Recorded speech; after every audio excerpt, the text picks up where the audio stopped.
देखो कैसे यहाँ पे बनाया गया है। ये TIR अपन लिख पढ़ रहे हैं। ठीक है, इसमें देखिएगा ये ऐसे है, और ये जो नीचे वाला मीडियम है ये डेंसर मीडियम है। जैसे पानी है, ये मान लीजिएगा जो भी है, जनरली पानी रहता है, डेंसर मीडियम है। हम्म। और ये रेयरर मीडियम है। ठीक है, यहाँ से यह जो लाइट आ रही है, जो रे इंसिडेंट हो रही है, वो डेंसर मीडियम से हो रही है। ठीक है, तो जो लाइट इंसिडेंट इंसिडेंट होगी वो यहाँ से होगी। तो ये जो है लाइट यहाँ से इंसिडेंट होगी, यहाँ पे नॉर्मल बनेगा। ठीक है, ऐसे। तो इंसिडेंस एंगल जो आई होता है वो ये वाला बनेगा। ठीक है, हम्म। अब अपन कहते हैं कि भाई डेंसर से रेयरर में जाएगा, है ना। ये तो समझ में आ गया ना, अगर डेंसर से रेयरर में जाएगा तो जो रिफ्लेक्टेड रे होगी वो नॉर्मल से दूर जाती है। हम्म। ये तो पता है ना। अगर ये रेयर से यहाँ आता तो ये, इसके मान लीजिएगा यही लाइन अगर ऐसे आती, रेयरर से डेंसर की तरफ आती, तो ये पास में चली जाती इसके। लेकिन यहाँ से अगर ये जा रही है तो ये नॉर्मल से दूर जाएगी, मतलब इस लाइन से दूर की तरफ रहेगी। जनरली कैसे दिख रही है, ऐसे दिख रही है, लेकिन ये ऐसे जाएगी। ठीक है, समझ में आ रहा है। तो ये वाला जो एंगल होगा वो आर हो जाएगा। ठीक है, ये वाला है। तो आपकी कॉपी में देखे बता रखा है, जैसे मान लीजिएगा ये अगर पहली रे है, इसको मैं I1 कहूँ तो ये R1 हो जाएगा। हम्म। इसी प्रकार से इन्होंने एक और रे बोला कि भाई चलो एक और रे अपन छोड़ते हैं। एक और रे अगर गई, थोड़ा एंगल इसका बढ़ाया गया। हम्म। ठीक, तो मान लीजिएगा ये एक और रे इंसिडेंट करवाई गई है। ठीक है, और ये हो गया इसका नॉर्मल, ये नॉर्मल हुआ। फिर से ये जो है एंगल जाएगा, इसमें एक ही एग्जांपल लिया है, नहीं तो दो तीन ले सकते हैं अपन, लेकिन इसमें दूसरे में ही क्या कर दिया, ये ऐसे मतलब ये दूर जा रही है। अगला अपन लेंगे थोड़ी और दूर जाएगी, एक सिचुएशन में आपको दो। नेक्स्ट हो गया, थोड़ा ये वाला एंगल बढ़ेगा तो ये वाला भी इस प्रकार बढ़ेगा। ऐसे बढ़ाते बढ़ाते इन्होंने बहुत एंगल बढ़ाया, तो ये ऐसे हो गई, नीचे आती आती ऐसे आई, फिर लास्ट में ऐसे आ गई, एकदम इसके पैरेलल आ गई। हम्म। ठीक है, और ये जो एंगल आया, जो ये वाला एंगल आया, ये मान लीजिएगा इसको I2 बोल दिया इन्होंने, ये सेकंड टाइम किया। ठीक है, और ये जो है ये R है, जो कि यहाँ पे होगा। R जो है वो यहाँ पे हो गया दूसरी कंडीशन में, और ये एंगल बन गया 90 डिग्री। ठीक है, ये समझ में आ रहा है यहाँ तक का। हम्म। हाँ, तो जो रिफ्रैक्शन अगर 90 डिग्री होता है, उस समय जो I2 होता है वो होता है क्रिटिकल एंगल। जिस एंगल पर जो रिफ्लेक्टेड रे होती है वो 90 डिग्री पे जाती है, उसको बोलते हैं अपन क्रिटिकल एंगल। क्रिटिकल एंगल बोलते हैं। ठीक है, अब ये तीसरी कंडीशन, यहाँ पे TIR नहीं हो रहा है, टोटल इंटरनल रिफ्लेक्शन यहाँ पे नहीं हो रहा है। इसके बाद में जो अगली कंडीशन आती है, मान लीजिएगा I2 अपन और बढ़ा लेते हैं। ठीक है, I2 अपन ने थोड़ा और बढ़ा लिया, ये बड़ा दिख नहीं रहा है, बाकी है ना, बड़ा है मान के चलिएगा। I2 अपन और बढ़ा लेते हैं, I2 अपन और बढ़ा लेते हैं, ये हो गया नॉर्मल। ये और लिया, इसको अपन कह देते हैं I3। और ये अब नीचे आते आते क्या करेगा, और नीचे आएगा ऐसे। ठीक है, मान लीजिएगा ऐसे आएगा, या फिर अपन एक बार मैं डेंसर को हटा दूं यहाँ से, मान लीजिएगा ऐसे आएगा, जैसे भी आता है। ठीक है, हो सकता है ये हो। तो ये जो एंगल बनता है ये क्या हो गया, अब अंदर क्या हो गया, एक प्रकार से ये ऐसे गई और ये रिफ्लेक्ट हो गई, वापस आ गई अंदर ही, अंदर से गई वापस आ रही है। ये एक एंगल बना जिसको अपन ने आर कहा। और आर जो है वो क्या है, वो 90 डिग्री से बड़ा है। और ये वाली रे कौन सी है, ये रे रिफ्लेक्टेड रे है। क्या हो रहा है भाई, रिफ्लेक्शन हो रहा है, हम्म। इसलिए रे कौन सी हो जाएगी, रिफ्लेक्टेड रे हो जाएगी। ठीक है, तो ये हो गया I3। ठीक है, हम्म।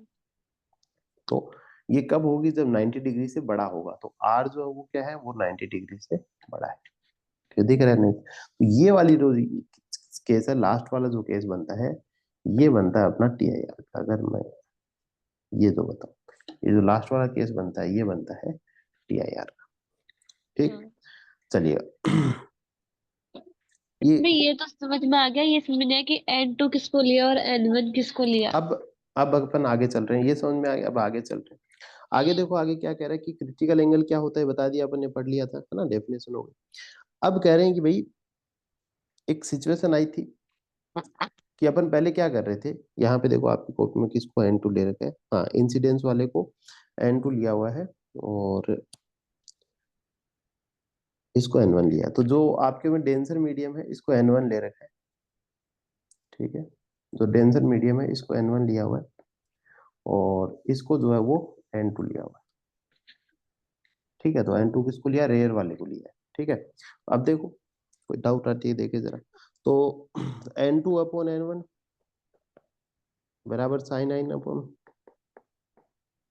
साइन आर, ठीक है। सही तो है, ऐसे ही तो होगा, हाँ ठीक तो है, ठीक है। तो साइन आइन, तो आई बराबर क्या हो जाएगा, यहाँ पे क्या कह रहा है, आई बराबर हो जाएगा, आई सी बोल दिया इसको आपको, क्या ये आई सी बोल दिया, आई टू आई सी मतलब क्रिटिकल एंगल, ठीक है। तो आई सी बोल दो भले ही आप, ठीक है। तो आई सी कर सकते हैं इसको यहाँ पे, ठीक है। तो इसको क्या बोल दिया कि साइन आई जो है वो क्या है, sine i c upon sine r, तो क्या हो जाएगा साइन 90 डिग्री। तो N2 जो है ना वो किसको लिया गया है, N2 अपॉन N1। तो ये लिख लेना थोड़ा सा, N2 जो है वो रेयरर को लिया है, N2 जो है वो, N1 जो है वो डेंसर को लिया है, ठीक है। अब देखो निकल जाएगा आंसर, देखते हैं। अभी वो साइन आई सी, तो ये क्या हो जाएगा, N2 N1 साइन आई सी बराबर N2 1, ठीक है। तो वो जो लिया है उससे समझ जाओगे आप, ऐसे ले रखे हैं, ठीक है। हाँ। और अब इसको अगर साइन N1 2 अगर निकालते हैं, वही था, अगर इसको 1 2 करोगे तो 1 अपॉन हो जाएगा ये, है ना। अगर N1 2 करोगे हाँ। तो 1 अपॉन साइन आई सी हो जाएगा, हाँ। है ना, इसका ऑपोजिट हो जाता है। यही तो था, तो बस यही है, अगर आप ये जानना चाह रहे हो कि किसको क्या लिया है, तो ये रेयरर को N2 लिया है और डेंसर को N1 लिया है। और कोई डाउट है क्या इसके अलावा, नहीं। समझ में आ गया ये? हाँ। चलो ठीक है। तो ये ऐसे ही होगा क्रिटिकल, तो टी आई आर अपन ने पढ़ लिया है ना, कैसे क्या होता है। चलो,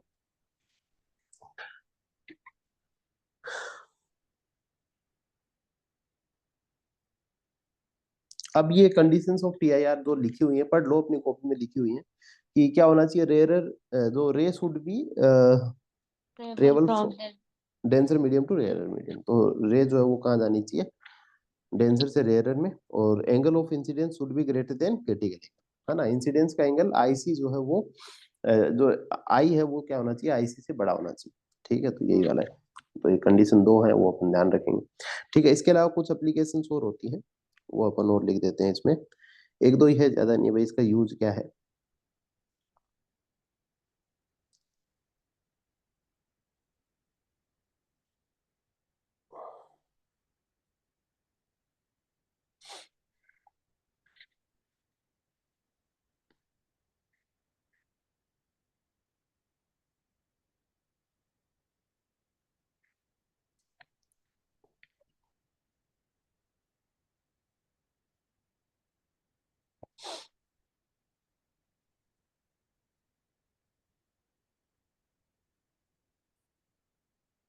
फिर लेंस अपन करते हैं उसके बाद, एक दो बातें लिख लेते हैं इसके लिए, चलिएगा।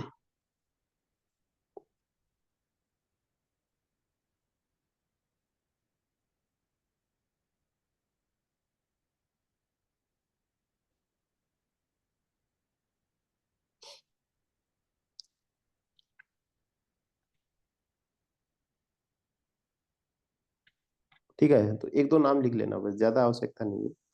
ऑप्टिकल फाइबर्स में जो है ना वो यूज में लिया जाता है, ऑप्टिकल फाइबर्स। रुको मैं कोई लाइन देखता हूँ अगर इससे रिलेटेड मिले तो। इसमें भी है।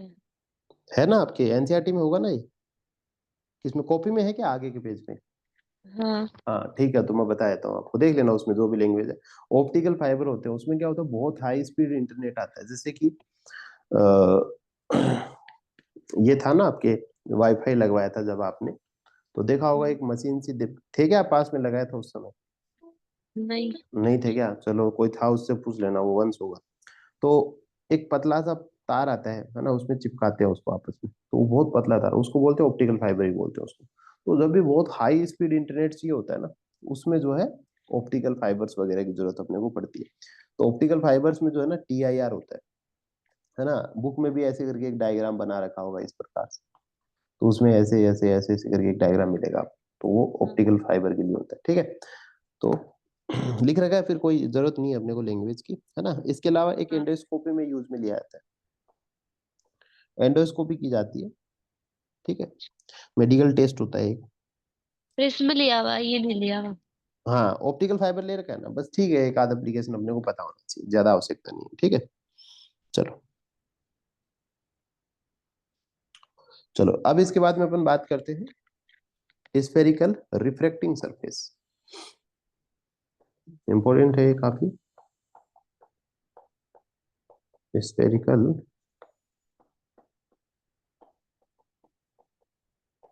रिफ्रैक्टिंग सरफेस,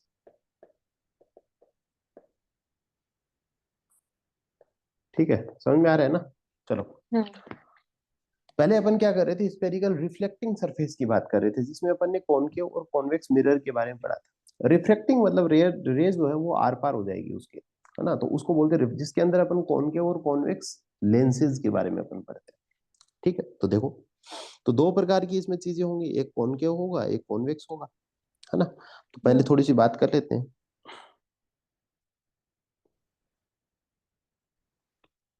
पहले अपन कॉन्वेक्स की बात करें, तो इसमें वही कॉन्वेक्स कॉनकेव एक ही बात है, बन जाएगा। तो जैसे यहाँ पे बनाते हैं पहले,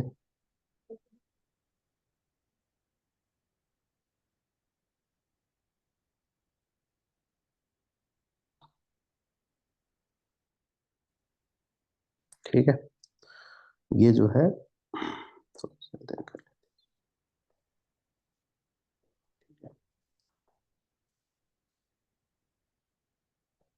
ये कौन सा लेंस हो जाएगा। कौन के? कौन क्यों होगा क्या, ठीक से देखो।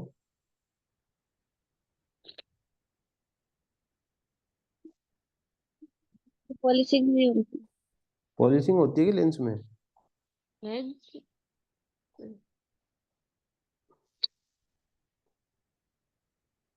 ये ये पढ़ा दी है कौन? क्या आपको। कौन की भी है ये? नहीं, कॉन्वेक्स है ये। कॉन्वेक्स है क्या ये?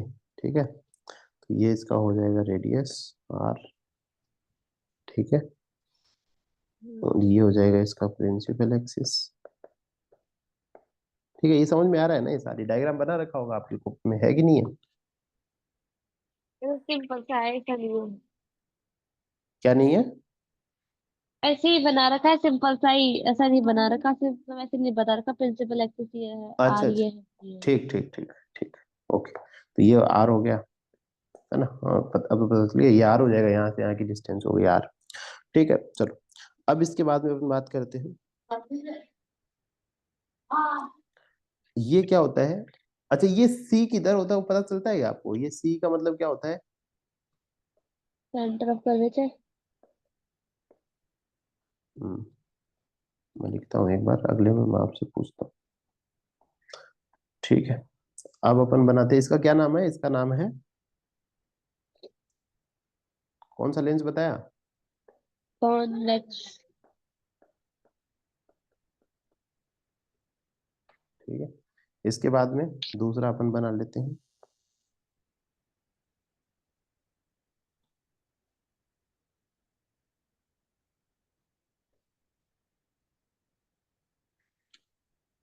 अब बताओ मेरे को, ये इसका सेंटर ऑफ कर्वेचर कहाँ पे होगा। हाँ, हम्म, ये इस साइड होगा। बताओ मेरे को, ए की तरफ या बी की तरफ। एक की तरफ। क्यों, क्या कारण है, कैसे पता चला इधर होगा, कोई कारण है या फिर ऐसे ही बता रहे हो।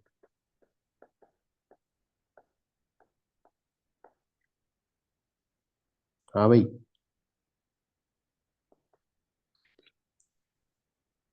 कोई रीजन है क्या इसके पीछे, याद आ रहा हो कुछ ऐसा।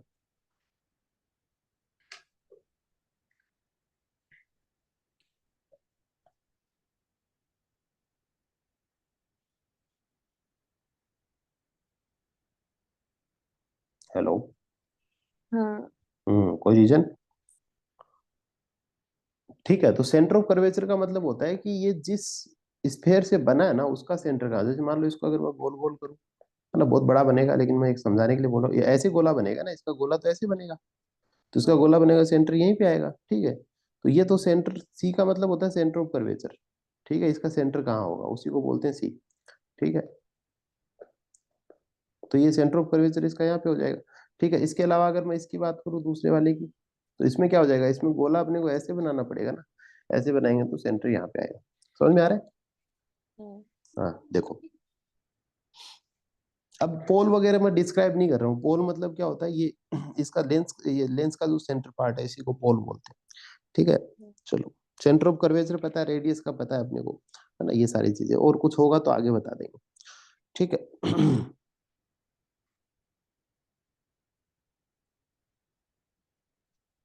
अब इसमें क्या होता है भाई, इसमें जो मान लीजिएगा ये डेंसर मीडियम है, इधर इसको म्यू या फिर एन बोलते होंगे, आपके एन बोल रखा है कि इसको, जो भी है इसको एन या म्यू बोल देते हैं। तो ये क्या है, डेंसर मीडियम है, और ये क्या है, रेयर मीडियम है। यहाँ से क्या होगा, मान लीजिएगा कोई एक ऑब्जेक्ट को अपन देखते हैं, है ना, एक रेज आती है, यहाँ पे जो भी किरणें जाएंगी, जैसे मान लीजिएगा ये देखो सामने कैसा बगीचा है। अपन किसी भी चीज को देखते हैं तो वो इस प्रकार से ऐसे रेज आएगी, ठीक है, ऐसे बनाएंगे आगे, अभी अभी मैं समझा रहा हूँ बस। और फिर क्या होगा, जैसे मान लीजिएगा जनरल अगर ये लेंस नहीं होता तो ये क्या होता है कि भाई नॉर्मल केस में यहाँ से लाइट जो है वो यहाँ चली जाती, ठीक है, लेकिन इसमें क्योंकि रिफ्लेक्शन होगा, इसलिए लाइट जो है वो यहाँ पे जाएगी, है ना, जो इमेज बनेगी वो यहाँ पे बन जाएगी, बननी कहाँ चाहिए थी, यहाँ बननी चाहिए थी, लेकिन अब क्या बनेगी अपने को, यहाँ पे बनेगी, है ना। जैसे अगर अपने आंख की बात करें, तो आंख में भी ऐसे लेंस होता है अपने पास में एक, और उस लेंस की वजह से अपनी इमेज आगे पीछे बनती है, और वो लेंस अगर खराब हो जाता है तो फिर अपने को दिखना जो है वो, मतलब कहाँ पे बनती है अपनी, अगर आई की बात करें तो इमेज कहाँ पे बनती है? टीवी। हाँ, आंख में इमेज कहाँ पे बनती है, उस ऑर्गन का नाम जहाँ पे इमेज बनती है। चलो, आई के पार्ट्स के नाम बताओ, पार्ट्स ऑफ आई, आई के अंदर क्या क्या होता है, आपको पता हो कुछ भी, जो भी बताओ बताओ।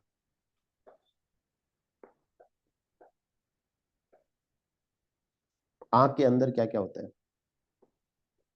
पढ़ी हुई है कभी जीवन में आंख, पढ़ी है कि नहीं, पढ़ी नहीं आंख?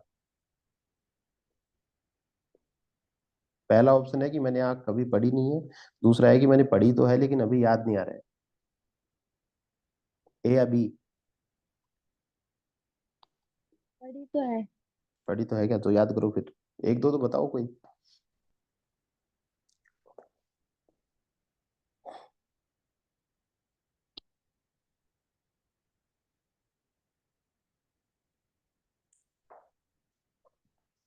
डे एंड नाइट विजन के लिए रिस्पॉन्सिबल कौन होता है? जैसे उल्लू को रात में दिखाई देता है, क्या कारण है उसका?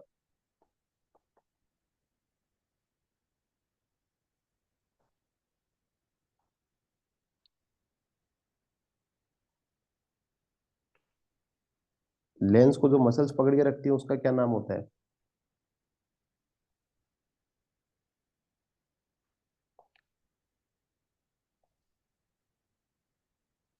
जो नर्व सप्लाई है आंख के लिए, जिसकी वजह से अपने को दिखाई देता है, उस नर्व का क्या नाम होता है? नाम याद नहीं है क्या ऐसे? नहीं। ऑल फैक्ट्री नर्व ऐसे याद नहीं किए क्या कभी? अच्छे से नहीं पढ़ी थी तो इसको। अच्छा, ओक्यूलोमोटर अच्छे से नहीं पढ़े क्या? चलो, ऑप्टिक नर्व होती है ना, ऑप्टिक नर्व होती है ना। ऑप्टिक मतलब देखते हैं ना अपन, चश्मा की दुकान पे ऑप्टिक लिखा रहता है, ऑप्टिक मतलब देखना ही होता है, तो ऑप्टिक नर्व होती है। तो आंख में जो रेटिना के ऊपर इमेज बनती है, नाम तो सुना होगा रेटिना, हाँ। है ना, रेटिना के ऊपर इमेज बनती है, तो वहां पे भी पर्टिकुलर पॉइंट होता है, ठीक है, इमेज बनती है।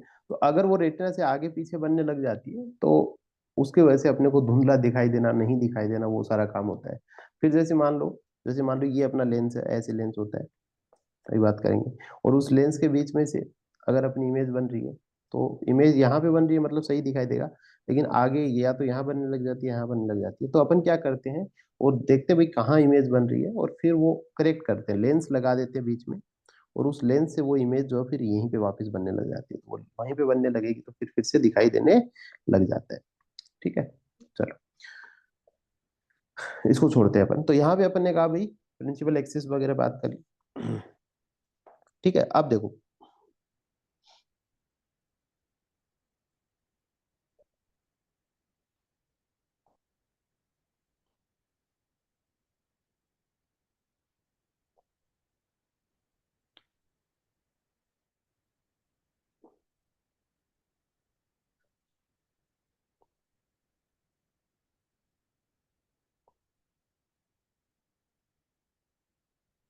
तो तुम्हारे अब कौन सा टॉपिक शुरू करवा रखा है, मेरे को टॉपिक का नाम बताओ कॉपी में आगे।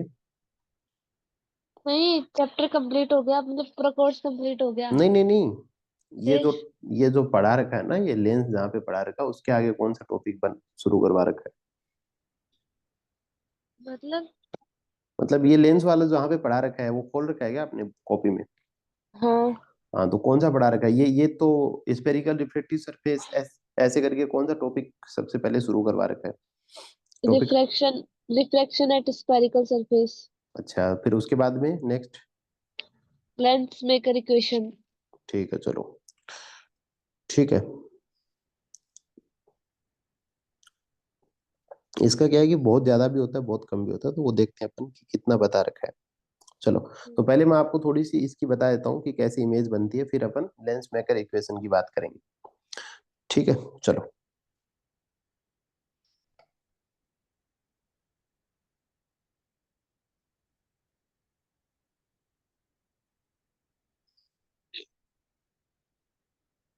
तो जिस प्रकार से अपन ने स्नेल्स लॉ पढ़ा था उसी प्रकार से इसमें भी बनता है। ठीक है, तो स्नेल्स लॉ में क्या देखा था अपन ने, स्नेल्स लॉ क्या होता है। तो hmm, sine of, ratio of sine of angle of incidence is equal to angle of diffraction is equal to constant. ठीक है, तो ये होता है स्नेल्स लॉ होता है। ऐसा ही यहाँ पे होता है लेकिन वो स्नेल्स लॉ नहीं होता है, वहां पे अपने को कंफ्यूज नहीं होना है। तो वो अपन बात करते हैं, देखो इसमें अपन थोड़ा समझने की कोशिश करेंगे। थोड़ा बहुत अलग हो तो बता देना है ना, मैं वहां से ज्यादा चेंज नहीं करेंगे, नहीं तो आप कभी अपनी कॉपी पढ़ोगे तो फिर वो समझ में नहीं आएगी आपकी, है ना। तो कोई चेंज हो तो मेरे को बता देना, ठीक है। चलो मैं समझाता हूँ आपको। तो जैसे मान लीजिएगा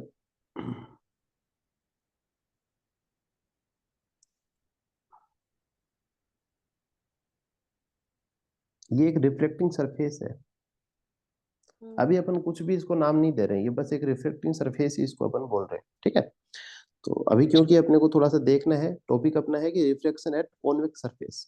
ठीक है, हेडिंग उसमें रहेगी रिफ्लेक्शन एट कॉन्वेक्स सरफेस।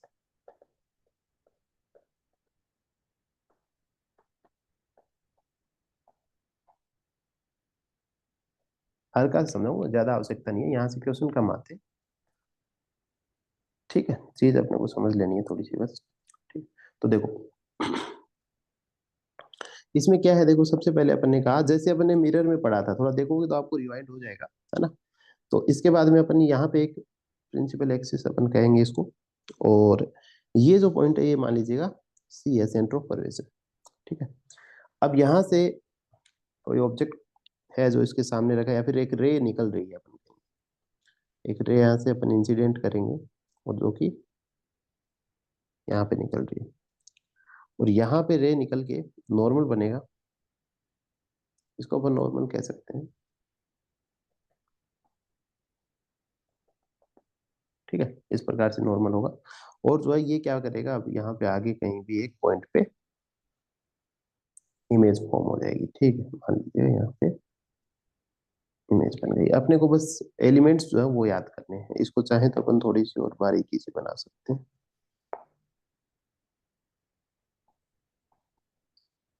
ठीक है, ऐसे यहाँ पे इधर एरो गया, इधर तीर गई, मतलब इसको अपन कहेंगे ओ, मतलब ऑब्जेक्ट अपन कह सकते हैं। ठीक है, और एक एरो अपन इधर से भेजेंगे। ठीक है, और इसके बाद में यहाँ पे जो है वो क्या बन गई, इमेज बन गई जिसको अपन आई कहेंगे। ठीक है, ये एक बात। ये एक एंगल पे गई, ये वाली रे, इसको अपन कहते हैं अल्फा। अलग अलग जगह अलग अलग नाम हो सकते हैं, तो ये वाला एंगल अल्फा है तो इमेज वाला एंगल बीटा होगा। इस एंगल पे यहाँ पे आई, क्योंकि अपन जानते हैं कि जैसे रिफ्लेक्शन होगा ये लाइन जो है वो चेंज होगी, है ना। तो अल्फा बीटा अलग अलग रहेंगे, सेम नहीं होंगे। ये अपन कहें नॉर्मल है, इसका अपन गामा नाम दे देते हैं। ये इसलिए अपन लिख रहे हैं ताकि ट्राइंगल अपने को बनाने पड़ेंगे ना, तो उसके लिए अपने काम आएंगे। चलो हाँ। अब बात करते हैं अपन, यहाँ पे एक परपेंडिकुलर लाइन ड्रॉ करते हैं। ये चीजें अपन थोड़ी बहुत उसमें पढ़ी हुई है अपनी मिरर वाले में, तो अपने को आइडिया है यहाँ पे। तो ये क्या क्या अपन ने देखा कि भाई दो ट्राइंगल अपने पास में बन रहे हैं। ठीक है, यहाँ पे अपन नाम दे देते हैं n, और अपन जानते हैं n बराबर p लगभग होता है, अपने को करना है। ठीक है, ये o हो गया, ऊपर a लिख देते हैं यहाँ पे पॉइंट a। ठीक है, और इसमें एफ नहीं बनेगा? बोलिए, फिर से बोलिए। इसमें एफ नहीं बनेगा क्या? नहीं नहीं नहीं, इसमें एफ नहीं होता है। इसमें एफ में तो क्या होता है कि रिफ्लेक्शन होके लाइंस कटती हैं, है ना, एक दूसरे को काटती हैं, तब जाके एफ बनते हैं, है ना। तो तब जाके वो फोकस पॉइंट जिनको अपन बोलते हैं, यहाँ पे एफ का कोई वो नहीं होता है। यहाँ पे जो है अपने क्या देखना है कि भाई लाइन आर पार हो रही है ना। यहाँ पे तो कोई एक दूसरे को काटने जैसा कुछ नहीं है। जो तीर है या फिर जो इंसिडेंट रे है वो सिर्फ आर पार हो रही है। वो कहीं भी ऐसा नहीं है कि वो दोनों मिलके कोई एक इमेज फॉर्म कर रही हाँ। हो या फिर ऐसा कुछ नहीं है। तो इसलिए यहाँ पे फोकस पॉइंट की आवश्यकता नहीं है, नहीं होता है इसमें। ठीक है, चलो अब देखिएगा।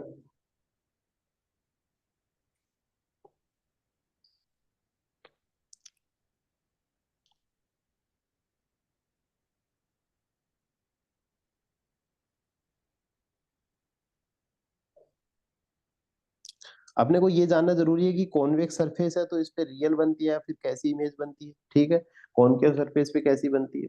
ठीक है, तो देखो बस यही चीज जाननी जरूरी है।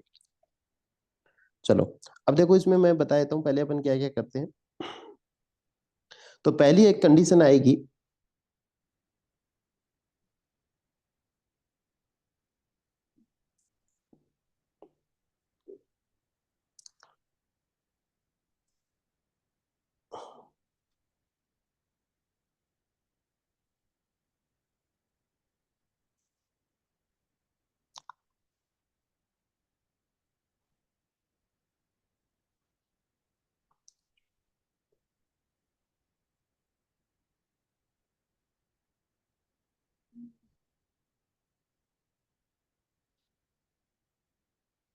ठीक है। तो पहली अलग अलग कंडीशन इसके अंदर हो सकती है। देखिए यहाँ पे अपन ने कहा भाई ऑब्जेक्ट कहाँ पे है, ये वाला इधर वाला मीडियम है। ये अपन ने कहा कि ये रेयर मीडियम है। ठीक है, ये वाला डेंसर मीडियम है। तो अलग अलग कंडीशंस हो सकती है ना। एक कंडीशन ऐसी बनती है कि भाई मान लीजिएगा ऑब्जेक्ट जो है वो कहाँ पड़ा है, इस रेयर वाले मीडियम में पड़ा है, और इमेज कहाँ बन रही है, डेंसर में बन रही है। पहली सिचुएशन बन गई। फिर अपन देखेंगे ये कैसी इमेज बन रही है, क्या है ना। तो पहली सिचुएशन लिखेंगे इसके ऊपर अभी, है ना, थोड़ा सा खाली छोड़ो। तो ये क्या हो गया, पहला क्या हो गया भाई ये वाला जो है ऑब्जेक्ट जो है वो रेयर मीडियम में है, और इमेज जो है वो डेंसर मीडियम में बन रही है। हाँ। दूसरा फिर से अपन कहेंगे भाई, मान लीजिएगा एक इसको उल्टा कर दें कि ऑब्जेक्ट यहाँ पे रखा हुआ है डेंसर मीडियम में, और इमेज जो है वो रेयर में बन रही है। किधर भी बन रही है इमेज, हो सकता है इधर की इधर भी बन जाए, ऐसी भी कंडीशन आएगी कि यहाँ ऑब्जेक्ट रखा है और यहाँ इमेज बन रही है। इस प्रकार की कंडीशन भी पड़ेगी। तो एक बार अपन ऑब्जेक्ट को रेयर में रख के देखते हैं, तो उसमें दो केस बनेंगे, और एक बार ऑब्जेक्ट को अपन डेंसर में रख के देखते हैं, है ना। तो ऐसे दो चार चीजें हैं, एक समझ लेंगे तो बाकी आसानी से समझ में आ जाएगा। ठीक है, चलिए पहला अपन लिखते हैं, ए कंडीशन जो है वो है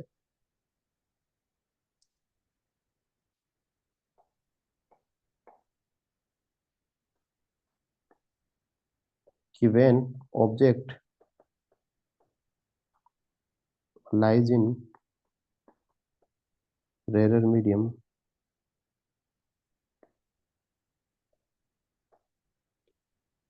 and image formed is real।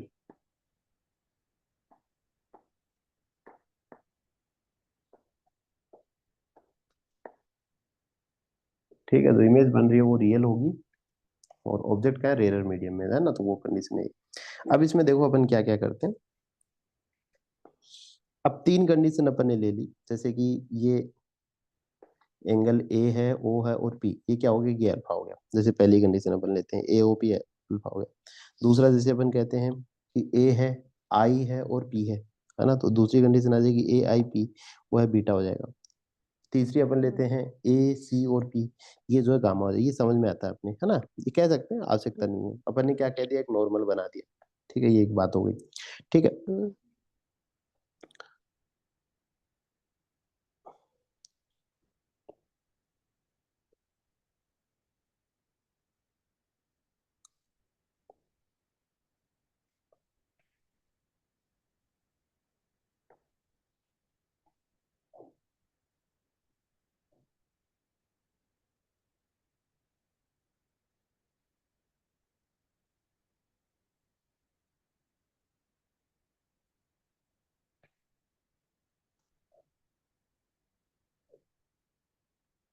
ठीक है, ये वाला एंगल छूट गया अपना एक यहाँ पे, ये वाला एंगल आई, ठीक है, तो ये वाला एंगल छूट गया है। अब ये जो एंगल बनता है, तो अपन कहते हैं एक ट्राइंगल का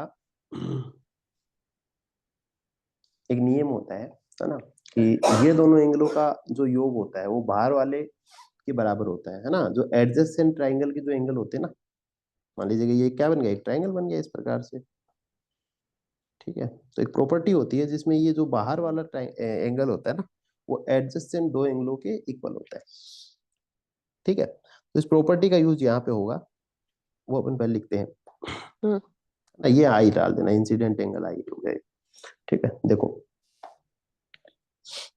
अब बात करते हैं सबसे पहले,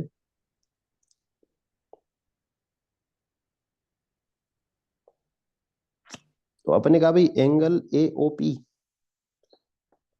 ओ पी बराबर क्या है, अल्फा है, एंगल ए आई पी बराबर क्या होगा, बीटा होगा, और एंगल ए सी पी बराबर क्या होगा, गामा, ठीक है, इसी में से अपन ने लिखा है, कोई नया नहीं, ठीक है। अब मान लीजिए कि ट्राइंगल अपन लेते हैं, ट्राइंगल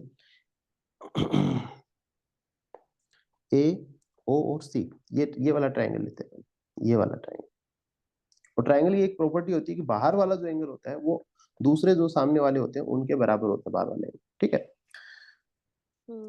चलेगा। कहते हैं इन ट्राइंगल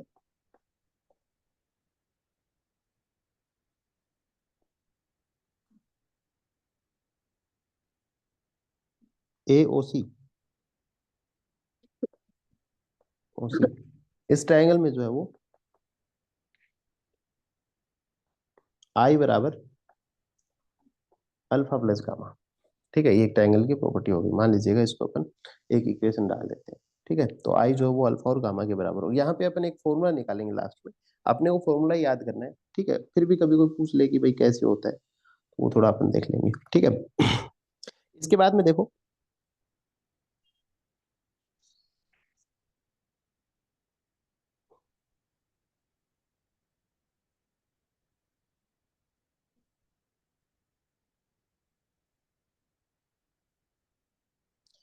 इसी चीज को अपन ऐसे भी लिख सकते हैं, अभी आएगा आगे, आई बराबर ten alpha plus tan gamma, है ना, इसको बोलते हैं टेंजेंट, है ना, टेन गामा टेंजेंट होता है, टेन थीटा वगैरह, तो इसको अपन कहते हैं आई बराबर ten alpha plus tan gamma, इसी को अपन ऐसे भी लिख सकते हैं, ठीक है। ये दूसरी इसकी इक्वेशन बनती है, ये अपन इसलिए लिख रहे हैं, ये वाली जो इक्वेशन बना रहे हैं ये इसलिए बना रहे हैं ताकि अपन क्या कर सके, जैसे पंडित बद्री प्रसाद वाला रूल लगा सके इसके ऊपर, है ना,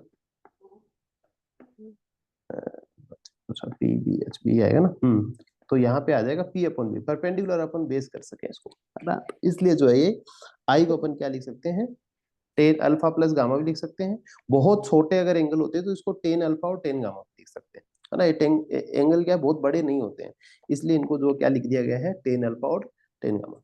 अब अपन कहते हैं भाई आई बराबर क्या हो जाएगा, यहाँ भी इसकी साइज देखें, तो टेन अल्फा जो है ना, टेन अल्फा वो अपना यह परपेंडिकुलर अपॉन बेस होगा, तो परपेंडिकुलर तो क्या हो रहा है यहाँ पे ए एन हो रहा है, और बेस क्या हो गया, एन ओ या फिर ओ एन हो गया, ठीक है, तो आई बराबर क्या लिख सकते हैं अपन, A N upon O N या फिर एन ओ, ठीक है।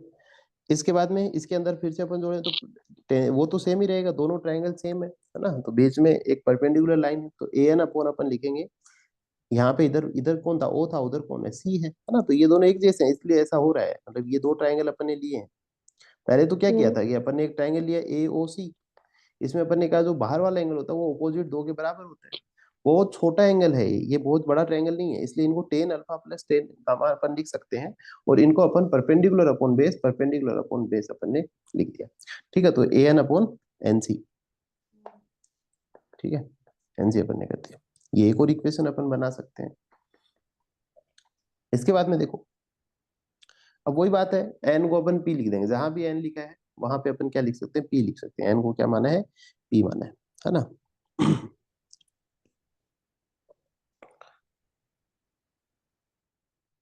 तो अपन कहेंगे ये कौन सा, जो भी है मतलब कहीं भी ए एन वाला भी लिख दो, लेकिन अपने को आवश्यकता इसी की है ना, ओपी वाले की। तो A N upon P O plus, ये एपी भी लिख सकते हैं ना, एपी की भी कोई गलती नहीं है, ये तो अभी कट जाएगा, ए एन है ना, तो इसका वैल्यू नहीं रहेगी इतनी। तो ये पी सी हो जाएगा। ठीक है, तो ये वाला हो गया, ये एक इक्वेशन बन गई। इसके बाद में अपन कहते हैं कि भाई इन दोनों को जोड़ा, ये आई हो गया। ठीक है,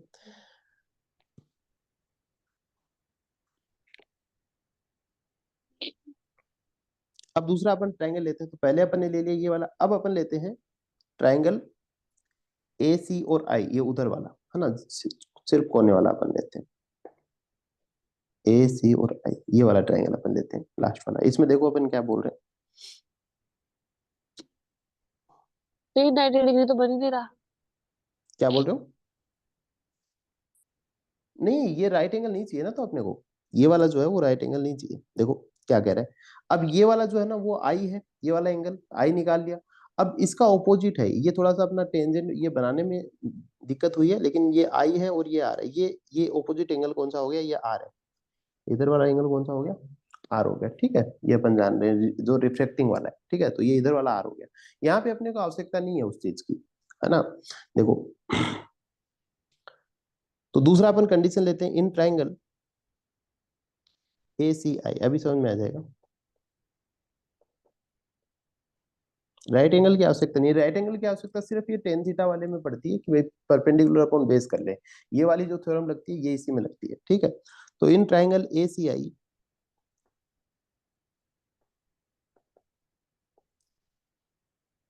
ठीक है, तो अपन ने क्या कहा कि भाई बाहर वाला जो भी ट्राइंगल होता है, जैसे बाहर वाला कोई भी एंगल होता है, मतलब एक रूल होता है, रूल ऐसे होता है कि जैसे मान लीजिएगा कोई भी ट्राइंगल है, कोई जरूरी नहीं कौन सा हो, कोई भी हो, जनरली इस प्रकार का ट्राइंगल हो जो राइट एंगल नहीं हो, है ना। वैसे राइट एंगल पे भी लगता है, कोई ज्यादा वो नहीं है।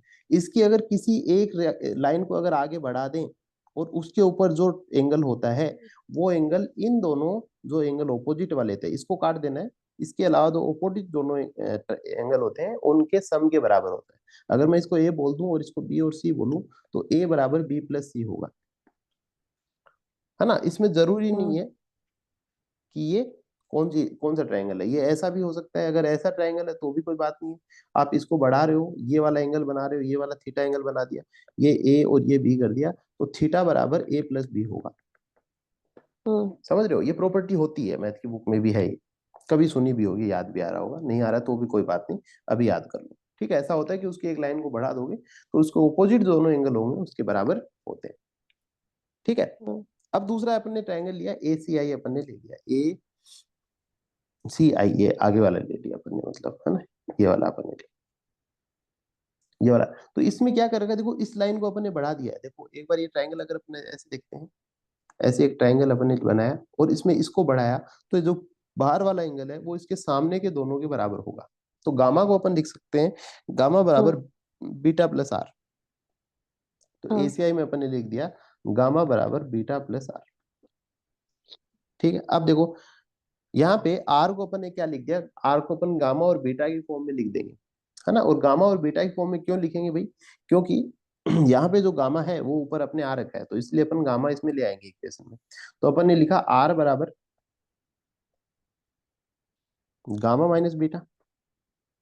ठीक है, तो जो आर हो जाएगा वो गामा माइनस बीटा हो जाएगा। ठीक है, ये थोड़ा ठीक से लिखेंगे, है ना, गामा को आर नहीं समझे। तो आर बराबर क्या हो जाएगा, गामा माइनस बीटा हो जाएगा। इसके बाद में देखो, इसको भी वैसे ही लिख देंगे अपन, है ना, जो कि ऊपर लिख रखा है, बहुत छोटा ट्रायंगल है इसलिए ऐसा लिख सकते हैं अपन। कह रहा है कि आर बराबर टेन गामा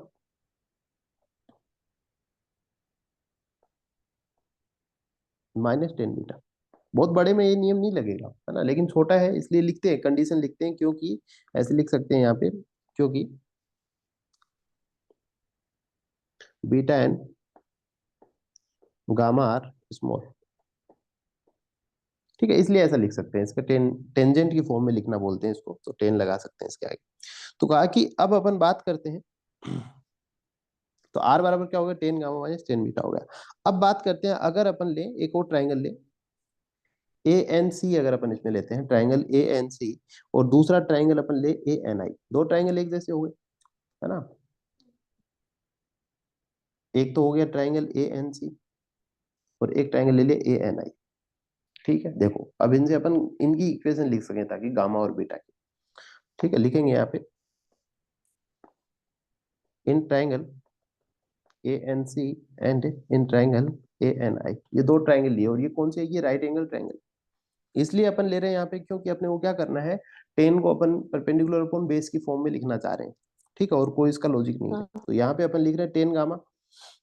10 गामा बराबर देखो क्या हो जाएगा, आर बराबर 10 गामा। 10 गामा को अपन लिख सकते हैं ए एन, तो ए एन तो परपेंडिकुलर हो गया, और एन सी, अगर ट्राइंगल ए एन सी की बात कर रहे हैं, ठीक है, तो ये क्या हो जाएगा, 10 एंड एन सी हो जाएगा। इसी को लगभग इक्वल कर सकते हैं, ए एन अपॉन पी सी कर सकते हैं, पी लिख सकते हैं इनको। ठीक है, तो ए एन अपॉन पी सी हो गया।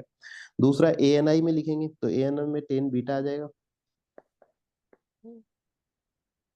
ये 10 गामा होगा।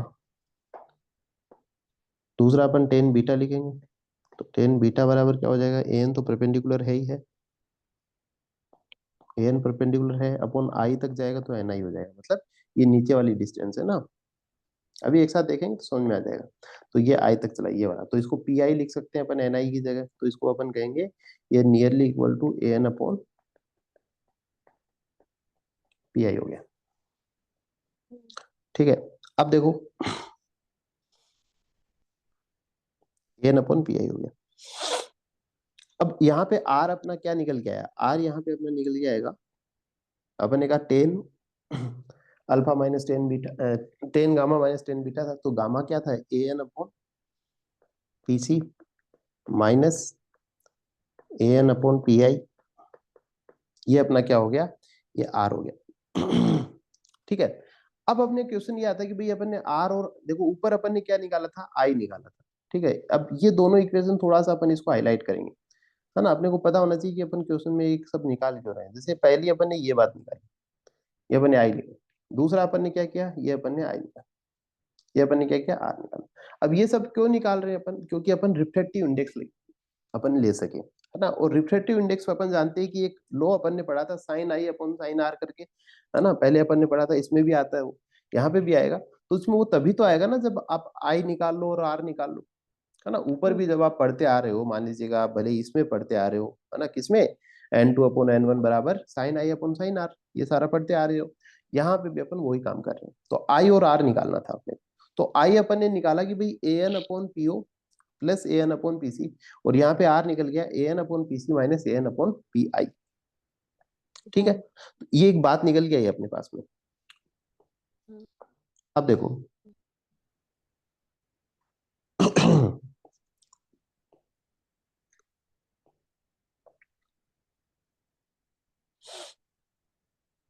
अब मान लीजिएगा मैं डेंसर मीडियम को N2 लू, देखिएगा अगर N क्या है, N बराबर रिफ्लेक्टिव इंडेक्स अगर मैं बोलूं,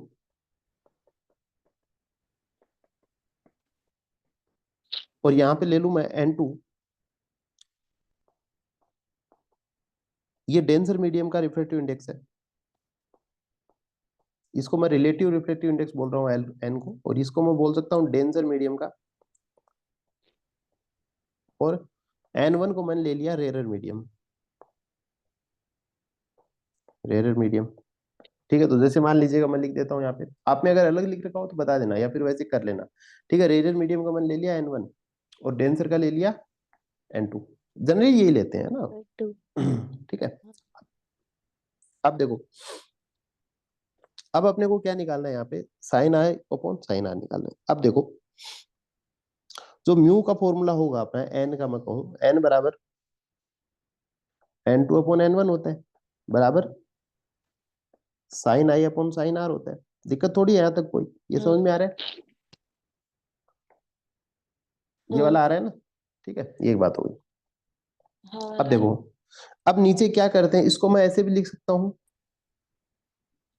अगर मैं आगे वाला देखूं तो n1 × sin i बराबर n2 × sin r, हाँ लिख सकते हैं इसको, हाँ लिख सकते हैं ना? इसमें हाँ साइन साइन कैंसिल होगा और इसको मैं लिख सकता हूँ n1 × i बराबर n2 × r। ठीक है। हाँ अब हाँ चलो, अब बात कर लेते हैं। अब अपने पास में एक चीज आ गई। अब मेरे को क्या करना है, आई की वैल्यू आई में रखनी है और आर की वैल्यू आर में रख देनी और है। अब देखो, n1 के ब्रैकेट हाँ में अगर मैं आई की वैल्यू रख दूं तो ये क्या आ जाएगी, an/po plus an/pc, an/po plus an/pc। समझ में आ रहा है? उसी प्रकार से मैं इसको बराबर कर दूं और n2 के ब्रैकेट में लिख दूं मैं आर की वैल्यू an/pc हाँ माइनस an/pi। थोड़ा समझ में आ रहा है ना? पूरा हो सकता है थोड़ा हाँ बहुत इधर उधर हो गया हो, लेकिन समझ में आ रहा है ना अपन क्यों कर रहे हैं ऐसा? हाँ ठीक है, ये मोटा मोटा अपन ने किया। अब देखो, हाँ तो मैं एक बार इस इक्वेशन को नीचे लिख देता हूँ, यहाँ पे लिख लेते हैं अपन।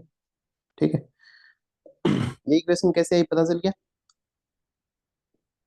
हाँ ना? अब देखो, ऊपर क्या आ गया, ऊपर सारे में ही क्या है, ए एन है। ऊपर आप देख रहे हो कि पूरे में ही ए एन है, हाँ ए एन है। अगर मैं ए एन को कॉमन लूंगा तो कट जाएगा आपस में। हाँ समझ आ रहा है ना? नहीं समझ में आया तो मेरे को बता देना, लेकिन आ जाएगा। देखो, क्या मैं इसको ऐसे लिख हाँ दूं कि n1/po प्लस n1/pc बराबर हाँ n2/pc माइनस n2/pi। हाँ समझ में आ गया इतना? हाँ क्या। देख लो, अब मैं क्या करता हूं, जो पीसी वाली लाइन है, जैसे कि ये वाला पीसी का है, ये वाला पीसी और ये वाला पीसी, इनको अपन एक साइड ले लेते हैं। ठीक है, जैसे कि देखो मैं क्या कह रहा हूँ हाँ कि मैं अगर लिखूं n1/po, ये इधर वाला माइनस का n2 अपॉन इधर आएगा तो क्या हो जाएगा, n2/pi प्लस में हो जाएगा। ठीक है, हाँ देखो समझ में नहीं आया तो फिर देखते हैं। और ये वाला इधर वाला है तो n2/pc माइनस n1/pc हो जाएगा।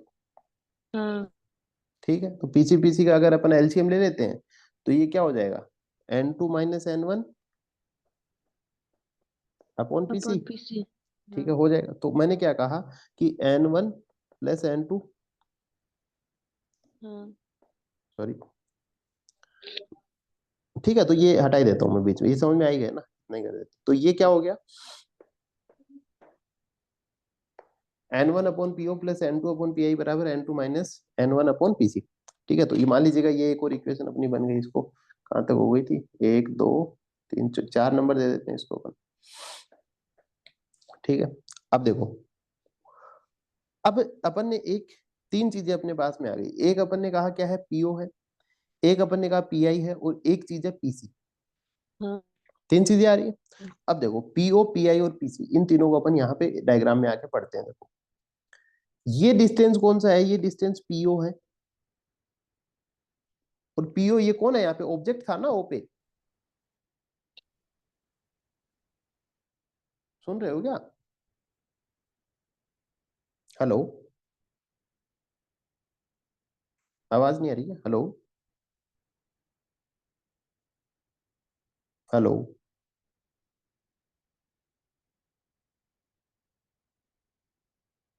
हेलो, आवाज नहीं आ रही क्या?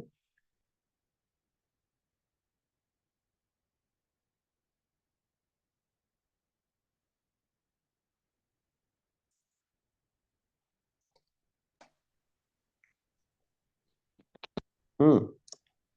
हेलो। हाँ आ रही है आवाज?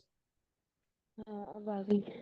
है ना, आ रही थी ना यहाँ तक। मैंने ये तीनों नाम बोले कि भाई एक अपने पास में पीओ आया, हाँ पीआई आया और पीसी आया। ये समझ में आ गया ना यहाँ तक?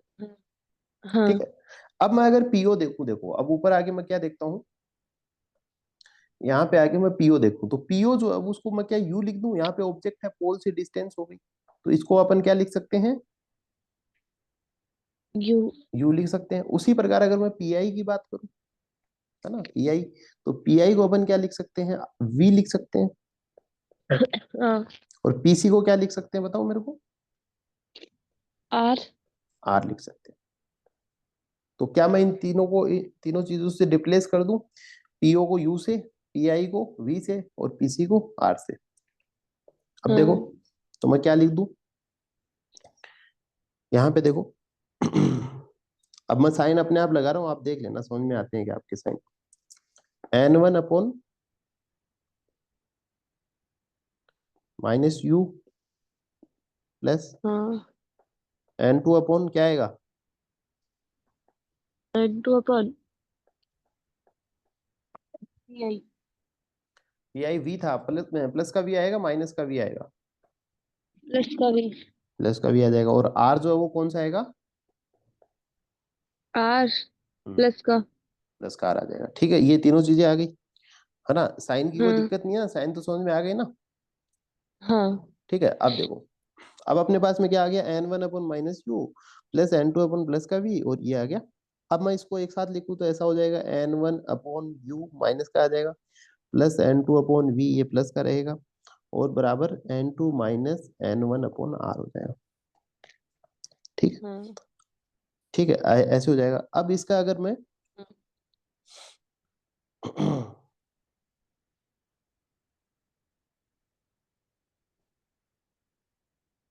अगर उस फॉर्म में निकालना चाहें, N2 अपॉन N1 की फॉर्मेट में, आपकी कॉपी में ये फॉर्मूला है क्या, देखो जरा एक बार, इसके आगे भी थोड़ा एलोबरेट करके बताऊंगा। एक तो ये आ गया, ये एक आंसर है मतलब। इसमें n two upon v minus n one upon u है। हाँ तो वो तो एक ही बात हो गया ना, N2 अपॉन वी प्लस का आ गया, तो ऐसे कर लो। समझ में नहीं आ रहा क्या, ये तो एक ही बात हुई ना हाँ भाई। ये हाँ उठा के इधर रख दिया इसने, हाँ, डाउट यही बस लास्ट यहाँ तक ही है। यहाँ तक ही है ना, बस यही आया ना, इसके बाद में और थोड़ी बताया आगे। नहीं। ठीक है ना, तो ये एक अपना फॉर्मूला निकल के आता है। ठीक है। हाँ ठीक है, तो ये एक फॉर्मूला। तो ये अपने पास में एक बात आ गई, इससे क्या हो रहा है, ये अपना एक फॉर्मूला निकल के आता है कि भाई ये जो है इमेज जो बनती है उसके रिफ्रैक्टिव इंडेक्स के बीच में जो रिलेशन आता है, उसकी बात होती है, किसमें, कॉन्वेक्स की बात अपन कर रहे हैं, है ना। तो जिस हाँ प्रकार से अपन क्या कर रहे थे, अपन लेंस में पढ़ रहे थे, उसी प्रकार से यहाँ भी आता है। तो ये जो फॉर्मूला है ये सेम ही रहेगा, ये भले ही आप कोई भी कंडीशन में आप जाओगे तो इस फॉर्मूले में डिफरेंस नहीं मिलेगा आपको। ठीक है, चलो। हाँ तो जिस प्रकार से मिरर में था उसी प्रकार से ये क्या हो गया, लेंस में हो गया। ठीक है ना। हाँ अब ये कंडीशन आएगी, इसमें कैसे अपन निकाल रहे हैं। ठीक है, अब देखो थोड़ा सा अपन देखते हैं फिर से थोड़ा सा, क्योंकि ये उसकी बजाय थोड़ा सा कठिन होता है। ठीक है। अब सबसे पहले देखो, एक अपन ने एक इंसिडेंट, रे इंसिडेंट की गई, वहां से रिफ्लेक्ट होके आगे चली गई। ये जो इंसिडेंट हुई इसको अपन ने अल्फा बोलते हैं, रिफ्लेक्ट हुई इसको अपन ने बीटा बोलते हैं। ठीक बीटा। है, यहाँ पे एंगल जो था वो आई था, और यहाँ पे जो एंगल था वो आर रह गया। तो सबसे पहले हाँ अपन क्या करते हैं कि जो ऑपोजिट एंगल है, एक ये बड़ा वाला ट्रायंगल अपन ने लिया, कौन सा लिया, सबसे पहले ए ओ सी लिया था, ए ओ सी बड़ा वाला ट्रायंगल ले लिया। और इसके अंदर अपन ने कहा हाँ कि भाई जो एडजेसेंट है कौन सा, ये गामा हो गया और अल्फा हो गया। हाँ और अल्फा और गामा जो है वो हाँ आई के बराबर है।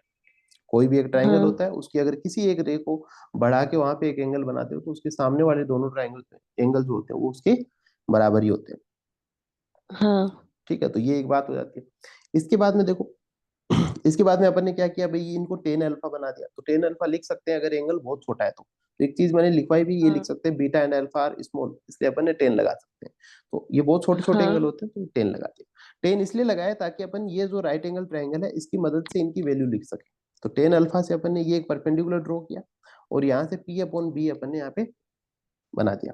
और पी अपॉन बी में कोशिश ये की है कि जैसे इसमें अपन ने इमेज की डिस्टेंस ले ली, है ना, ऑब्जेक्ट की डिस्टेंस ली, फिर इमेज की डिस्टेंस हाँ। ले ली यहाँ तक, फिर अपन ने रेडियस, तीनों चीजें अपन इंक्लूड करेंगे धीरे धीरे करके। तो पहले आई हाँ। बराबर टेन अल्फा टेन गामा करेंगे, इनकी वैल्यू रखेंगे, हाँ। ये आई निकल गया। अब अपने को आर निकालना है, तो आर निकालने के लिए एक बार तो ये वाला लगाएंगे भाई। ठीक है, कि आर जो होता है वो, ये सॉरी ये गामा जो होता है वो एंगल बीटा और आर के बराबर होगा। फिर अपन ने आर की वैल्यू हाँ। लिखी कि भाई इसमें से माइनस होगा तब जाके आर बचेगा अपने पास में। ठीक है, इस प्रकार से आर लिखा, तो आर में भी उसी प्रकार से अपन ने टेन गामा और टेन बीटा की वैल्यू पुट कर दी। ठीक है, तो ये एक आर निकला हाँ। अपने पास में और ये एक आई निकला। इनको फिर अपन ने क्या किया, नॉर्मल सा जो फॉर्मूला अपन पढ़ते हैं n2/n1 sine i upon sine r, इसमें अपन पुट कर देते हैं। साइन से साइन कट जाएगा यहाँ पे, और n1i बराबर n2r। अब कुछ नहीं करना, इनके बीच में इनकी वैल्यू रखनी है। जैसे इनकी वैल्यू रखेंगे तो पीओ पीआई और पीसी निकल के आएगा, इनकी जगह जो है इमेज की, ऑब्जेक्ट की और रेडियस की जगह लिखते हैं। ठीक है, ये समझ में आता है आपको? हाँ। ये बता रखा है ना आपकी कॉपी में ये वाला? हेलो, हाँ। ये कॉपी में बता रखा है ना आपको हाँ। ये टीचर ने बताया है ना आपको कॉपी में? हाँ, सिर्फ यही एक ही करा रखा है जो आपने पूरा करवाया ना, बस वही। हाँ यही कराया होगा। ठीक है, और भी आगे कंडीशन आती है तो वो मैंने बता दिया, उनका सबका जो है वो सेम ही रहेगा, है ना, उनका सबका आंसर जो है वो सेम ही आएगा। तो अपने को क्या पता होना चाहिए भाई, मिरर फॉर्मूले का पता होना चाहिए, है ना। तो कभी देख हाँ। लेंगे थोड़ा पेपर में, अगर कॉनकेव लेके कुछ अगर क्वेश्चन आ रखा होगा तो अपन कर सकते हैं। बाकी अपने को बस ये आना चाहिए कि भाई हाँ ऐसे निकल जाता है मिरर फॉर्मूला, है हाँ। ना। मतलब मिरर फॉर्मूला तो अभी निकलेगा आगे, लेकिन एक बात आती है कि कैसे इनको इमेज फॉर्म कैसे होती है ना। चलेगा, ठीक है। हाँ। अब इसी प्रकार से कॉनकेव का भी आता है, उसमें भी ऐसी इमेज बन जाती है, वही ट्रायंगल लेते हैं, आंसर यही निकलेगा। ठीक है, अब देखो, अब बात करते हैं अपन,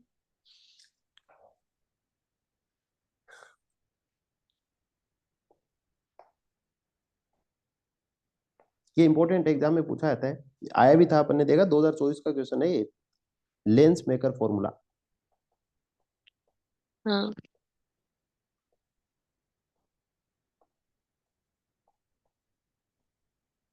लेंस मेकर फॉर्मूला ये एग्जाम में आता है। अब देखो, ये इसीलिए मैंने पढ़ा है आपको, ताकि आप जो हो वो समझ जाओ चीजों को, है ना, कैसे कैसे लेनी है। हाँ। चलो, इस लेंस मेकर फॉर्मूला को देखने के लिए कुछ चीजें अपने को पहले समझनी रहेंगी। इसमें से न्यूमेरिकल भी पूछे जाते हैं, एक आध न्यूमेरिकल भी आपको करवा दूंगा। तो लेंस मेकर हाँ। में क्या होता है कि लेंस बनाना, लेंस मेकर का मतलब क्या हो गया कि आप लेंस बना रहे हो, है ना। अभी तक जो बना रहे हाँ। थे वो क्या हो गया, वो एक रिफ्लेक्टिव सरफेस थी। दो प्रकार की अपने रिफ्लेक्टिव सरफेस देखी, एक कॉनकेव वाली हो गई, ये वाला कॉनकेव है ना। लेंस नहीं है, मतलब ये एक हाँ। सरफेस कह सकते हैं इसको, लेंस लिखना गलत हो जाएगा। ये सरफेस हो गई, सरफेस होगी, है ना। हाँ। ये कॉनकेव सरफेस हो जाएगी। हाँ। इन दोनों सरफेसेस को मिला के क्या बनता है, लेंस बनता है। तो इसीलिए अपन लेंस कैसे बनाएंगे, तो वो अपन निकालते हैं लेंस मेकर फॉर्मूला, इसलिए इसको क्या बोलते हैं, लेंस मेकर फॉर्मूला बोलते हैं। ठीक है, हाँ। अब यहाँ पे जो है, अब सारी बातें यहाँ पे आ जाएंगी। ठीक है, देखो,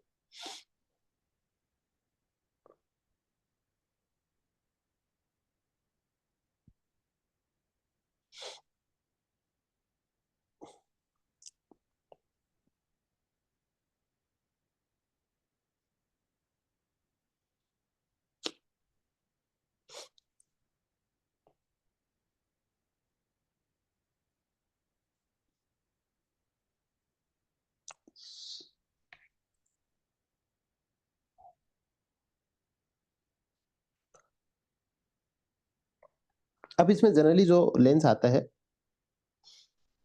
ये लेंस के नाम पता है क्या आपको? जैसे ये वाला लेंस कौन सा हो जाएगा, एक ऐसे होता है, ये कौन सा लेंस है, कॉन्वेक्स। और ये, कॉनकेव। है ना। तो ये सारी चीजें होती हैं। तो ये एक्चुअली क्या होता है कि अलग अलग सरफेसेस को जो है वो जोड़ के फिर बनाया जाता है। जैसे मान लीजिएगा, अभी अपन ने पढ़ा कि ये दो प्रकार की अपन ने सरफेस पढ़ी, ठीक है। तो जैसे एक ये ऊपर, सॉरी, है ना, तो इसके सामने अगर अपन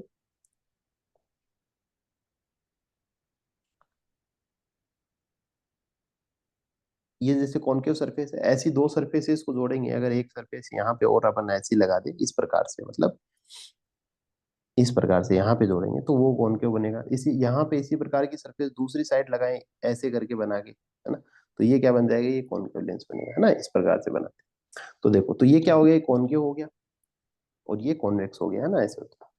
अब देखो यहाँ पे थोड़ा सा अपन साइन कॉन्वेक्शन के बारे में, या फिर अपन कहें इसके मीडियम के बारे में, वो सब अपन देखते हैं। अब देखो, ये सेम वैसी ही कंडीशन होती है जैसी अपनी आंख में होती है, वो कैसे होती है वो अपन समझेंगे।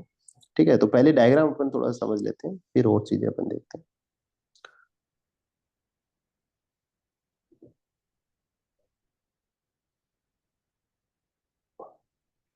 ठीक है, ये अपन मान के चलते हैं। तो बीच वाला जो मीडियम होता है ना, वो कौन सा होता है, वो डेंसर मीडियम होगा फिर। और साइड वाला कौन सा होगा, रेयर मीडियम होगा। ये ठीक वैसे ही है, जैसे मान लीजिएगा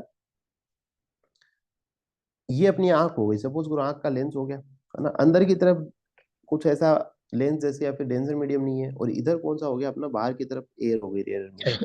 या फिर अपन देखिए अपना लेंस बीच में लेके रखते हैं, है ना, अपन एक हाथ में पकड़ लेते हैं लेंस को, तो लेंस के आगे एयर है, पीछे अपन देख रहे हैं और लेंस के बीच में भी एयर होती है, लेकिन लेंस वाला पार्ट होता है वो कौन सा होता है, वो डेंसर वाला होता है। मतलब दोनों तरफ रेयर सरफेस होती है। तो दोनों तरफ आप अगर लिखते हो तो क्या लिखोगे, N1 और N2 लेंस का हो जाएगा, है ना, ऐसे तो लिखते हैं अपन। तो ये मैं कहना चाह रहा हूँ कि दोनों तरफ जो है क्या होता है भाई, रेयर मीडियम होता है। ठीक है, हम्म।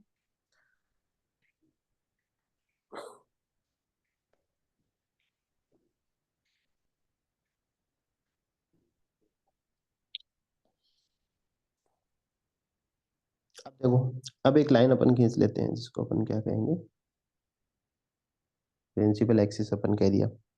अब इसके ऊपर अलग अलग सिचुएशन होती है, अब क्योंकि अपन ने दो सरफेस लिए हैं यहाँ पे, है ना, सरफेस मैं चाहूंगा कि थोड़ी सी और इनको ठीक कर दूं।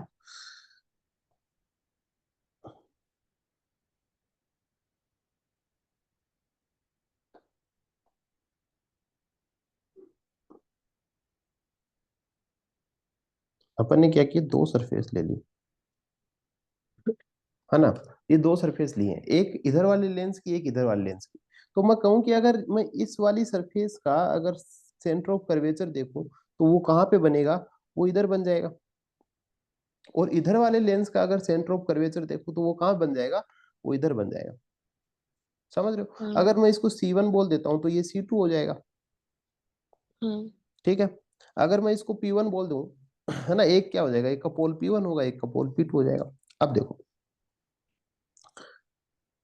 अब मान लीजिएगा ऑब्जेक्ट अपन इधर रखते हैं, है ना, जनरली क्योंकि अपन ये क्वेश्चन करने होते हैं इसलिए ध्यान रखना कि इधर C2 रखना है, इधर C1 रखना है। और आपकी देख लेना, आपके टीचर ने भी ऐसे लिखवाया होगा, है ना, ये डायग्राम देखते रहना, क्योंकि अलग अलग डायमेंशन हो जाएंगे या फिर अलग अलग नाम हो जाएंगे, फिर दिक्कत हो जाएगी आप।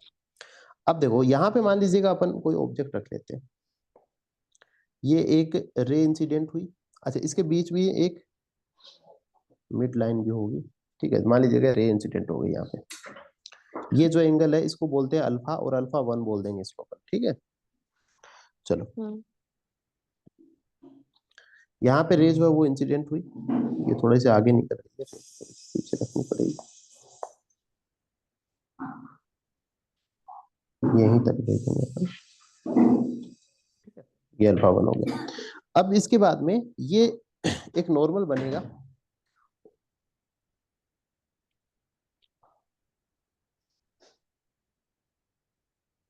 ये नॉर्मल बनेगा, और नॉर्मल जहाँ पे बनता है वो जनरली सी होता है। ठीक है, तो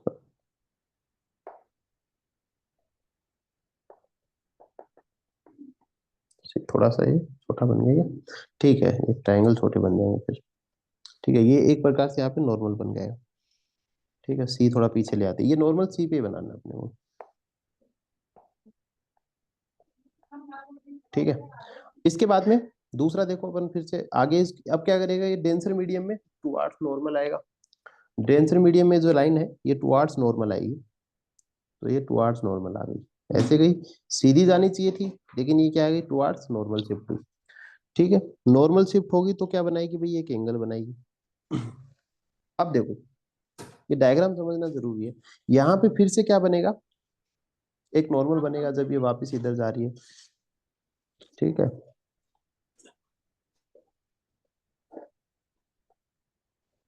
ठीक है, यहाँ पे फिर से नॉर्मल C2 को जो है ना वहां पे लिखो जहाँ पे नॉर्मल काट रहा है, ठीक है। तो यहाँ पे अपन C2 लिख देते हैं,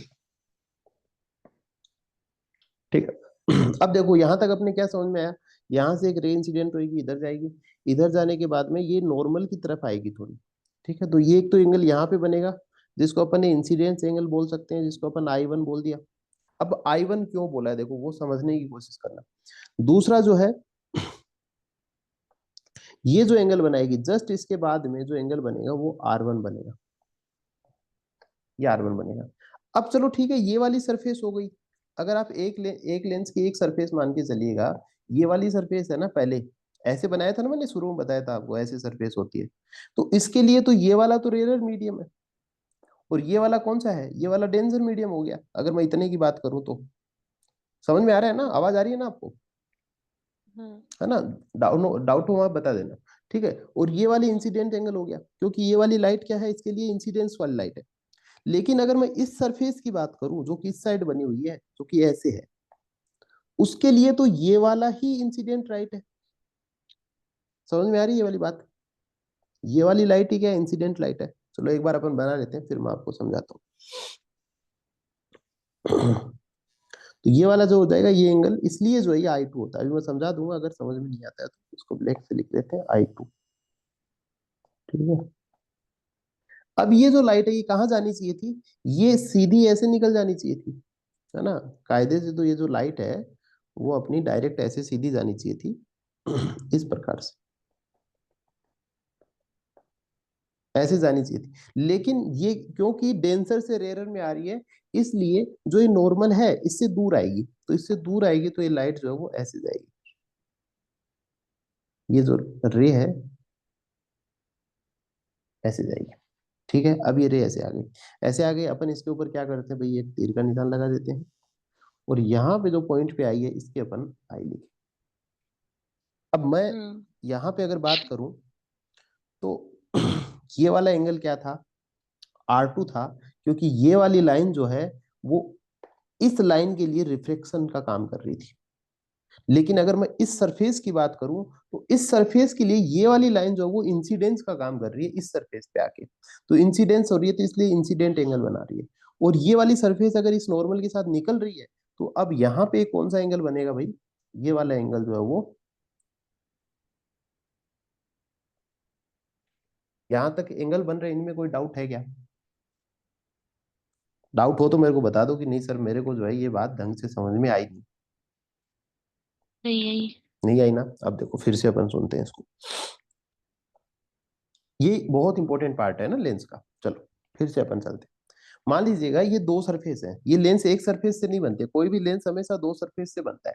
इसलिए आप कभी भी, आप चाहे अपनी खुद की चश्मा उठा के देख लेना, वो मोटी होगी, है ना, उसका लेंस पकड़ के देखो मोटी होगी। लेकिन अपनी नॉर्मल जो स्टाइल वाली चश्मा होती है वो पतली होती है, इसीलिए मोटी है क्योंकि इसमें दो स्फेरिकल सरफेस ले ली गई है।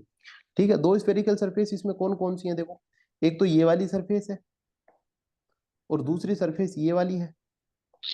हाँ। समझ, ये दो बातें समझ में आ गई आपके, हाँ। है ना।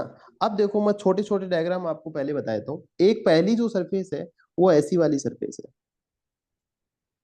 पहली सरफेस ऐसी वाली है जो कि इधर वाली है जो पहले आई है। यहां से एक क्या हो गई, एक रे इंसिडेंट हुई, हाँ। यहां से एक रे जो है इंसिडेंट हुई, इंसिडेंट होगी क्या होगी भाई, रिफ्लेक्ट हो जाएगी। ऐसा डायग्राम पहले बना था ना अपना, हाँ। इंसिडेंट होके ऐसे रिफ्लेक्ट हो गई थी, जिसमें अपन ने सीखा था, इसीलिए सिखाया था बस ये वाला। इसमें क्या हुआ था, एक सरफेस थी, इसके ऊपर एक रे इंसिडेंट हुई और वो आके ऐसे सीधी चली गई। इतना समझ में आया ना आपके। हाँ। अब अगर मैं इसके बीच में एक और सरफेस डाल दूं, ये रे इधर जा रही है अपने आराम से, और इसके बीच में मैं एक ऐसे और सरफेस डाल दूं, एक रिफ्लेक्टिंग सरफेस डाल दूं ऐसी एक, है ना, इस प्रकार से। अब ये वाली रे हाँ। इसके लिए क्या होगी, ये इसके लिए इंसिडेंट रे हुई कि नहीं हुई, हो गई। हो गई ना इंसिडेंट रे। और ये वाली रे इसके लिए क्या हो गई, रिफ्लेक्टेड रे हुई। फिर। लेकिन ये वाली रे इसके लिए तो रिफ्लेक्टेड थी ना। तो इधर हाँ। जितने भी एंगल बनेंगे, यहाँ पे जो पहले एंगल बना है वो कौन सा था, आई था, इंसिडेंट्स के साथ में था। अब इसके साथ हाँ। यहाँ पे जो एंगल बनेगा वो कौन सा बनेगा, आई का ही तो बनेगा। हाँ है ना, और इस रे के साथ यहाँ पे रिफ्लेक्टेड बनेगा और इसका यहाँ पे रिफ्लेक्टेड बनेगा। हाँ समझ में आ रहा है? देखो फिर से आप वहां पे आते हैं, अपने डायग्राम में आते हैं, जो अपन बोले, मैं थोड़ा बड़ा करके बताता हूँ। ठीक है, यहाँ पे एक रे आई सबसे पहले, इधर से रे आई, ये कौन सी रे थी? इंसिडेंट रे थी, ठीक है नहीं थी? अब ये क्या हो गई, सीधी आप एक ही सरफेस को देखो, दूसरी मत देखिए आप, ऐसे आई और ऐसे चली गई। समझ में आ रहा है? लेकिन बीच में अपने क्या कर दी, एक और सरफेस डाल दी ऐसे, एक और डालेंगे तो हाँ ये वाली रे इसके लिए क्या होगी, इस सरफेस के इंसिडेंट रे। लिए ये वाली इंसिडेंट होगी। इसीलिए यहाँ पे जो डायग्राम बना है, ये सॉरी, यहाँ पे जो एंगल बना है वो तो कौन सा बनेगा, I2 बनेगा ना, नॉर्मल के साथ। हाँ यहाँ पे जो नॉर्मल के साथ एंगल बनेगा वो तो I2 बनेगा, इसलिए क्या बन हाँ गया, ये I2 बन गया। अब इसके बाद में जो हाँ बाहर निकलते समय बना, ये कौन सा बन गया, ये R2 बन गया, 8। इसलिए R2 I2। हाँ, तो I2 कौन सा होगा, I2 इसके द्वारा बनने वाला आई, और R2 ये वाला, R1 कौन सा, इसके द्वारा रिफ्लेक्टेड रे। अब इस सरफेस को हाँ कोई मतलब नहीं है, इसने अपना काम कर दिया, इसने ऐसे करके रिफ्लेक्शन करवा दिया। अब मुझे हाँ बताइए, अब फिर से थोड़ा समझ में आया क्या आपके, हाँ क्या। आ गया ना? तो यही सारा मामला होता है इसके अंदर, आ गया ना ये हाँ सरफेस, ये डायग्राम। अच्छा, आपके टीचर ने बनवा रखा है क्या ये वाला? नहीं, बना तो रखा है पर इसमें दो इमेज बन रही है, रियल और वर्चुअल। वो तो कंडीशन लगी है। लेंस मेकर फॉर्मूला में बता रहा हूं मैं। हाँ ये वाला डायग्राम नहीं बनवा रहा है क्या, बनवाया होगा कहीं, देखो। नहीं, ये R1 I2 ये नहीं लिखवा रखा। बनवा तो रखा है ना, वो तो हो सकता है आपने लिखा नहीं होगा ना, ऐसा भी तो हो सकता हाँ बनवा तो रखा है। है ना, लेंस मेकर फॉर्मूला में ही है ना ये। हाँ हाँ ठीक है, तो ये ऐसे डायग्राम रहेगा, है ना, इसकी जरूरत पड़ती रहती है इसलिए। ठीक है, तो ये डायग्राम एक बार जो है आप कोशिश करना कि अपने हाथ से बना के देख लोगे, है ना। हाँ ठीक है, अब देखो,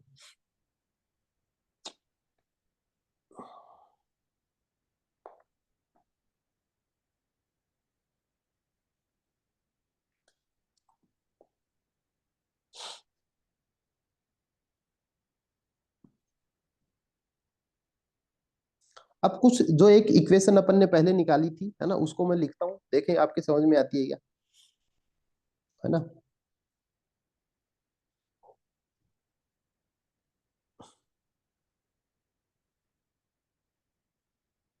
इन दोनों का सेंटर है ना, इसको सी बोल देते हैं यहाँ पे, और भी कुछ जरूरत पड़ती रहेगी वो मैं डायग्राम में ऐड कर दूंगा, है ना, अभी अगर कुछ बताओ, इस इन दोनों का सेंटर पॉइंट को सी बोल देते हैं, ठीक है। अब देखो, हाँ यहाँ पे ऑब्जेक्ट है तो इसको मैंने ओ बोल दिया, और यहाँ पे इमेज बनी तो उसको मैंने आई बोल दिया। पीछे अपन ने एक फॉर्मूला देखा था, देखो मैं लिखता हूँ, जैसे याद आएगा आपके, एक फॉर्मूला था, N1 अपॉन PO, ऐसे करके लिखा था ना अपन ने, हाँ प्लस N2 अपॉन P1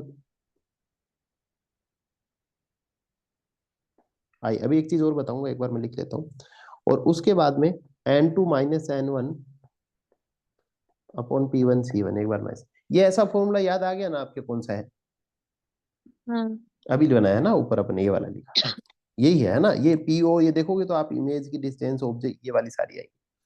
अब देखो इसमें एक चीज अपन और ऐड करेंगे, ये वाला एंगल जो पहले बना, ये कौन सा हो गया, अल्फा 1 हो गया, ठीक है। ऊपर जो एंगल आई बन गया, I1 बन गया, R1 बन गया, है ना, ये सारी चीजें बन गई।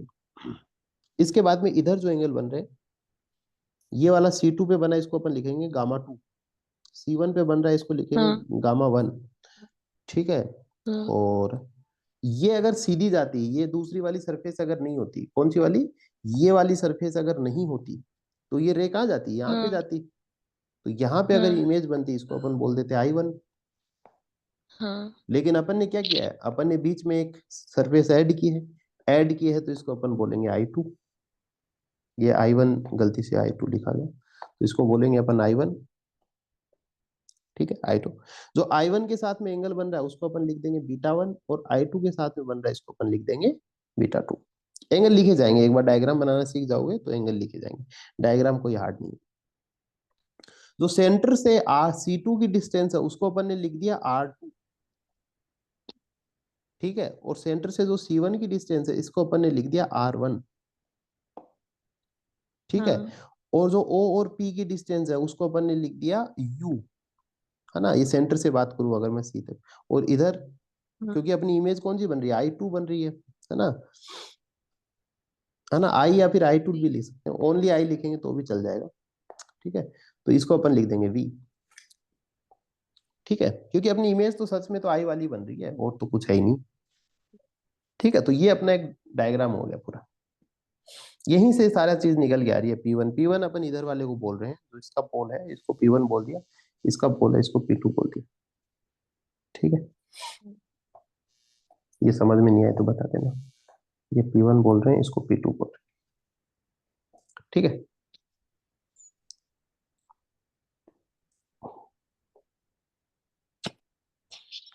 अब यहां से जो ऊपर जो फॉर्मूला लगा है वो अपन यहाँ पे सबसे पहले लिख दिया है। अब देखो, अब जो भी P1 P2 जो कुछ भी है इन सबको अपन ये C मानते हैं, जैसे यहाँ पे P1 P2 अलग अलग दोनों लेंसेज की पोल है, इनको अपन ने सेंट्री मानते हैं, C मानते हैं, इसलिए अपन इनको क्या लिख रहे हैं देखो, N1 upon CO plus N2 upon CI1 बराबर N2 minus N1 upon C1। तो ये C का मतलब हो गया कि ये जितने P1 है चाहे P2 है, इन सब को अपन क्या मानते हैं, लेंस का सेंटर मानते हैं, कोई बहुत बड़ी स्पेस नहीं होती है ना, पास पास ही होता है सब कुछ, ठीक है, तो अपन हाँ इसको ऐसे लिख देते हैं। इसके बाद में देखो,